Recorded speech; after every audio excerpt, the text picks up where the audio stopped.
नदिया का एक गांव सुबह से शाम तक व्यस्त रहता है। यहाँ एक ऐसा स्वादिष्ट व्यंजन बनाया जाता है जिसे खाने के लिए लोग मीलों पैदल चलने को तैयार रहते हैं। ये व्यंजन सभी को पसंद है, खासकर महिलाओं और युवाओं के बीच इसकी लोकप्रियता सबसे अधिक है।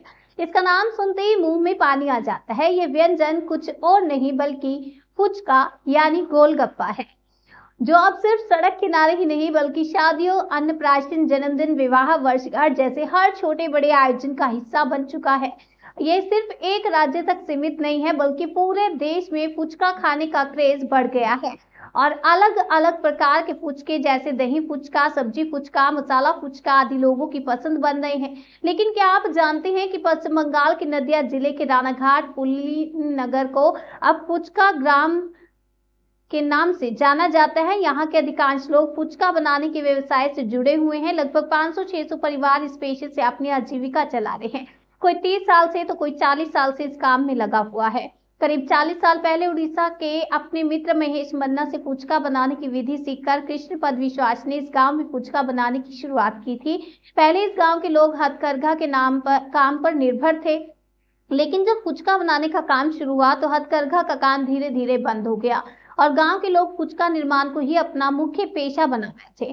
पहले 1 रुपए में 10-12 फुचके मिलते थे, लेकिन अब तेल और अन्य सामग्रियों की बढ़ती कीमतों के कारण 10 रुपए में 6 से 8 फुचके मिलते हैं।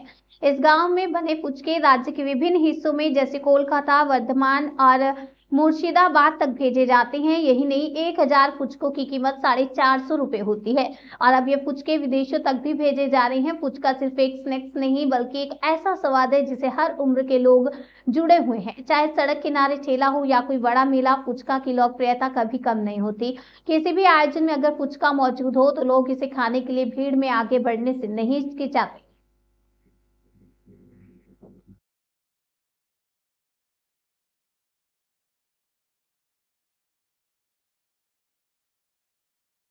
এই ব্যবসাটা এই যাই হোক আমাদের পাড়া বলে না, আমাদের এখানে যে রানাঘাট পুলিননগর এখানে বলে না, এই একদম মানে অনেক অনেক জায়গায় এই ব্যবসাটা এমনই ছড়িয়ে গেছে। এই ব্যবসা করে মানুষ দিনপাত চলে। মানুষের মানে যে খুব হাইফাই ভাবে চলতে পারে না, কোনো মতে খেয়েটে কোনো মতে মানে দিন চলার মতনই মানুষ বেঁচে থাকা। আগে তো লাভ ছিল, আগে যাই হোক একটু কম, সবকিছুর দাম কম ছিল, তখন একটু লাভ ছিল। কিন্তু এখন যদি আমরা এই যে পরিশ্রমে এখন দুপুরবেলা এখনো খাওয়াও হয়নি, এখন আমরা সকালকার খাওয়া দুপুরে খাই, দুপুরের খাওয়া রাত্রে খাই, এর পিছনে এতই খাটনি আমাদের, মানে এই সব করে দেখা যাচ্ছে কি আমাদের কিচ্ছু থাকে না। আমরা যদি খাটনি ধরি আমাদের কিচ্ছু থাকবে না, আমরা এই পরিশ্রমটা ধরেই নি।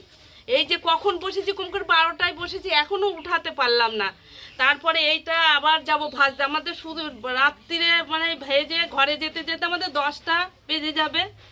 তারপর রাতকার খাওয়া খেয়ে আমাদের শুতে শুতে 12টা বেজে আবার পরের দিন কত করে করেন রুটি বা দিনে 2 বার করে মাখা, সকালে হয়তো 5 কিলো 6 কিলো মাখা হলো, সেটা হয়তো 2-2.5 টিম লাগলো ভেজে উঠতে। আবার দেখা যাচ্ছে ছান ফান করে আবার নিয়ে বসলাম, আবার দেখা যাচ্ছে কি রাত 10টা লেগে গেল, আবার বিকেলে 5-6 কিলো মেখে উঠতে মানে পরিশ্রম আন্দাজে আমাদের একটা পয়সা না, মানে কোনো মতে আমরা মানে দিনপাতটা চলে এইভাবে।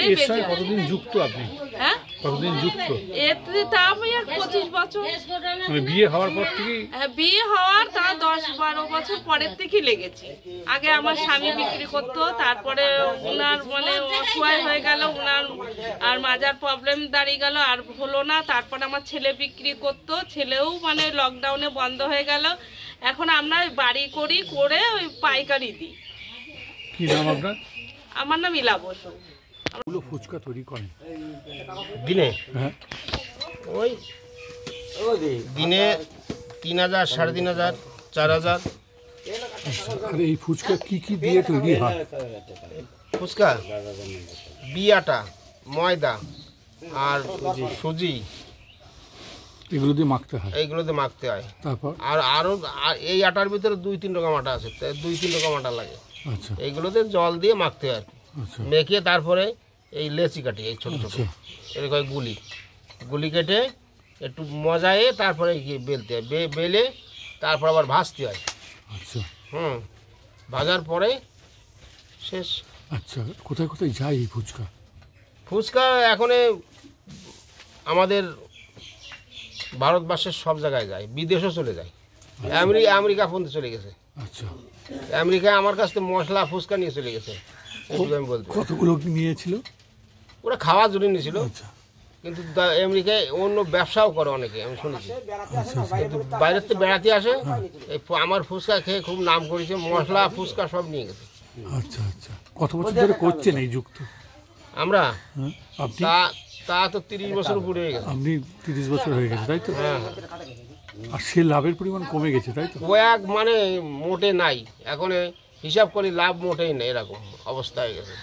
তেলের দাম অতিরিক্ত, আটার দাম খুব, কাঠের দামও খুব, সব কিছু কস্টিং করলে আমাদের কিছু থাকছে না, খুব সীমিত লাভ থাকে।